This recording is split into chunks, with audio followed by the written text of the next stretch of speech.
Hello দর্শক শ্রোতা ভাই বন্ধুরা, আশা করি সকলে অনেক ভালো আছেন। আজকে আমাদের মিশন হচ্ছে হাঁসের মাংস আমাদেরকে খাইতে হবে। তাড়াহুড়া করে সকলে জড়ো হয়ে মোটরসাইকেলে রওনা দিয়ে দিলাম হাঁসের মাংস খাওয়ার উদ্দেশ্যে। ঘুরতে ঘুরতে চলে আসলাম বড়ভিটা তেল পাম্পে।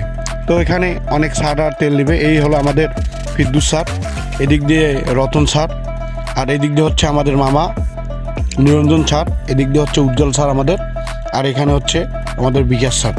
তো আর একজনকে আমরা পেয়েছি, এটা হচ্ছে শ্যামল স্যার। সে খুবই ভালো মানুষ, আর ইনি হচ্ছেন আমাদের স্কুলের প্রধান শিক্ষক জীবন স্যার। এই হলো আমার ভাতিজা সুমনবাবু, তার মন খারাপ, এই জন্য আমরা চলে যাচ্ছি আজকে হাঁসের মাংস খাইতে। তো বন্ধুরা, আমরা বড়ভিটা পার হয়ে চলে আসছি ক্যানেলে। তো এটাকে বলে নীলসাগর ক্যানেল। আর এখান থেকেই আমরা যাচ্ছি হাঁসের মাংস খাইতে হচ্ছে কিশোরগঞ্জের চ্যাংমারিতে। তো আমরা যেহেতু নালায় আছি, চলুন আমরা নালায় যাইতে যাইতে কিছু গান বলছি, সেটা আমরা এখন একটু শুনি। রাতে জেগে থাকি তোমার আশায়, তুমি চলে গেছো তাই বিরহের গান গাই। ঘুম নাই দুটি চোখে বুকের ব্যথায়, আজও প্রতি রাতে জেগে থাকি তোমার আশায়।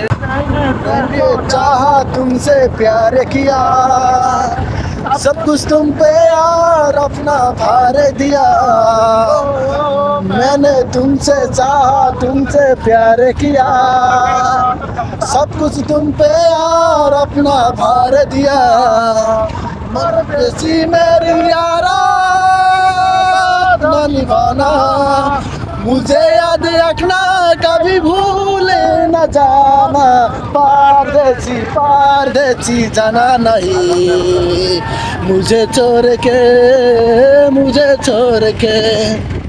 বন্ধুরা, গান গাইতে গাইতে আমরা চলে আসলাম আমাদের গন্তব্যস্থল কিশোরগঞ্জের চ্যাংমারি। এখানে অনেক সুস্বাদু হাঁসের মাংস পাওয়া যায়। তো আমরা চলে আসলাম এক বড় ভাইয়ের দোকানে, আর এসে আমরা গুটিসুটিভাবে বসে পড়লাম সবাই। আর এখানে বসেই সবাই সেলফি নিচ্ছিল সবার মতো করে।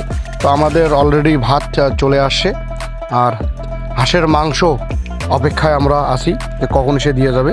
তো চলে আসছে আমাদের কাঙ্ক্ষিত হাঁসের মাংস, আর এইগুলোই হচ্ছে হাঁসের মাংস। কত সুন্দর লাগতেছে দেখতে, আর খেতেও অনেক সুস্বাদু। আমরা যেহেতু খাইলাম, তাহলে আমরা বুঝতে পারতেছি যে হাঁসের মাংসটা কত সুস্বাদু হতে পারে। আর এই ভাই আমাদের সুন্দরভাবে পরিবেশন করে খাওয়াচ্ছে। তো বন্ধুরা, আপনারা অবশ্যই আসতে পারেন কিশোরগঞ্জের চ্যাংমারিতে হাঁসের মাংস খাওয়ার জন্য। আর এখানে মোটের উপর হোটেল রয়েছে হাঁসের মাংসের, সেটা হচ্ছে 3টা। আর আপনারা যে কোনো একটাতেই ঢুকেই খেতে পারেন। আর আমি খাওয়া শুরু করে দিলাম। মাশাল্লাহ, হাঁসের মাংস রান্নাটা অনেক সুন্দর হয়েছে, খেতে খুব ভালো লাগলো। আর বন্ধুরা, আপনারা অবশ্যই আসবেন যারা হাঁস প্রেমী। আর দেখা হচ্ছে পরবর্তী ভিডিওতে। ততদিনে ভালো থাকবেন, সুস্থ থাকবেন।